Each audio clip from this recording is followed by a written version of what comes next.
Hey guys, Isava back again. Today we have a very unique mechanic to talk about, one that is not easy to learn but actually is easy to master once you get through the basics. This time we are going to cover the 5 levels of flawless blocking tied to frame advantages, starting from the easiest, more traditional uses like gaps for example, going forward to some very interesting and useful methods you may not have thought of before.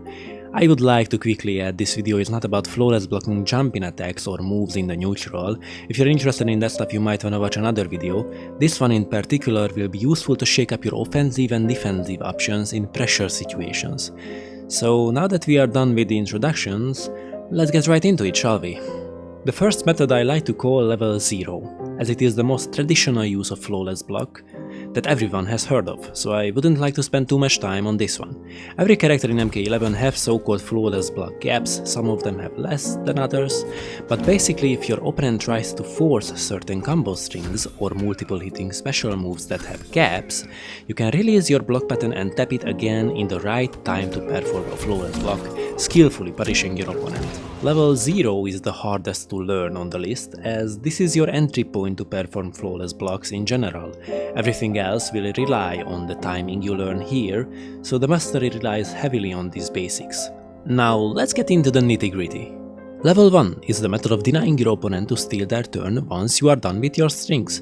How you can do this, I will show an example with Giras. Giras has a mid-combo string in the form of a forward 2-1-2. If your opponent does not know about the fact it has a flawless block gap, this is a great string to pressure with, and the last hit can also be special cancelled.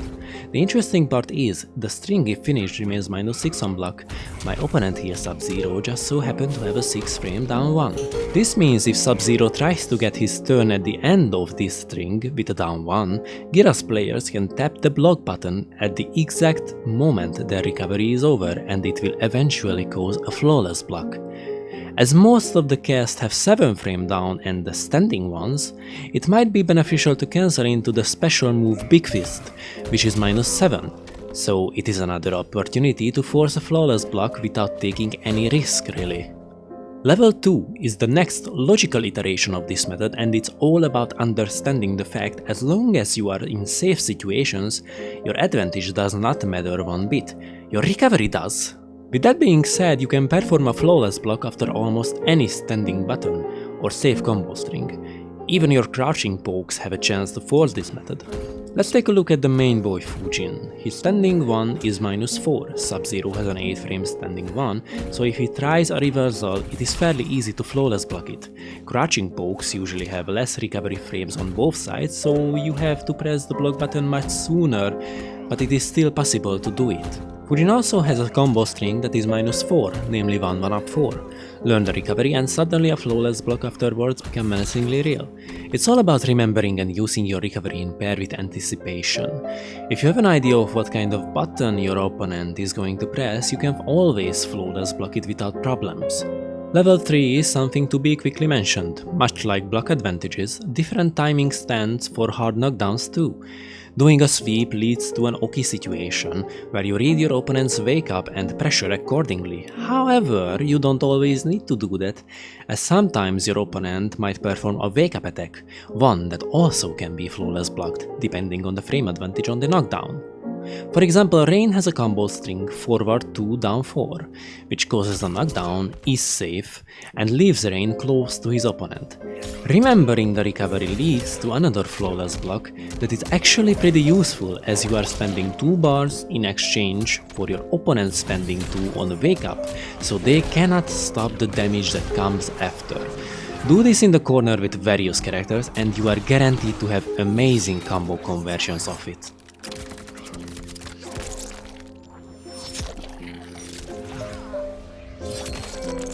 And finally, level 4. This is the most advanced of all the options, as using this technique in particular do not require you to set any advantage up. You see, it's about understanding that you cannot only flawless block after your own actions, as you have set them up before, but you can use flawless block on anticipation and get out of actual frame traps. There is a reason why Sub-Zero is our opponent today. Not just that he's always the second player and gets beaten up in training pretty much always, he has something that proves perfect to demonstrate this final tactic. Sub-Zero players like to use one specific frame trap. Forward 4 is a mid that is +4 on block. They usually go for a down 3 afterwards and throw or perform a forward 2. You know the drill, I'm sure. However, even though you are supposed to block this, as if you press anything the down 3 will hit you, flawless block remains a powerful option to get out of a dangerous pressure situation like this. Any frame trap in the game can be broken this way, if you have the knowledge to read your opponent's next move. This is not easy by any means, mastery awaits who spend their time training. Now, this was just a short guide on flawless blocking that many of you might have known before. This is something I wanted to make for some time now. Hope you get something out of it, and I wish a good time equipping these mechanics. If you like this video, consider a thumbs up, subscribe, and we shall see each other again. If you have anything to add to it, leave a comment. I am very interested to hear your opinion and experience about flawless blocking. Until next time, this was Aizava, and goodbye for now.